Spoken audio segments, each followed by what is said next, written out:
செய்தவன் பாகிஸ்தானைச் சேர்ந்த முக்கிய பயங்கரவாதியான சைஃபுல்லா கசூரி. இவனை சைஃபுல்லா காலித் என்றும் அழைக்கின்றனர். இவன்தான் பகல்காம் தாக்குதலுக்கு மாஸ்டர் மைண்ட். இப்போது லஷ்கர்-இ-தொய்பாவின் உயர்மட்ட தளபதியாக இருக்கிறார்.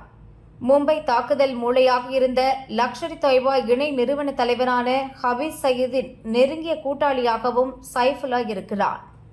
பாகிஸ்தானில் உள்ள பஞ்சாப் மாகாணம் ககன்பூரில் பாகிஸ்தான் ராணுவத்தின் மிகப்பெரிய பேட்டாலியன் படை செயல்படுகிறது.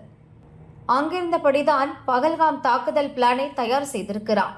பயங்கரவாதிகளுக்கு பயிற்சி கொடுத்து அனுப்பி வைத்திருக்கிறார். ஒரு வாரம் முன்பு அவர்கள் காஷ்மீருக்குள் ஊடுருவி வந்திருக்கின்றனர். அவர்களுக்கு தேவையான எல்லா வசதிகளையும் தி ரெசிடென்ஸ் அமைப்பினர் பார்த்து கொண்டனர். பின்னர் உள்ளூர் பயங்கரவாதிகளுடன் சேர்ந்து இந்த கொடூர தாக்குதலை பாகிஸ்தான் பயங்கரவாதிகள் நடத்தியிருக்கின்றனர். அவர்களை ஸ்பாட்டில் இருந்து தப்ப வைக்க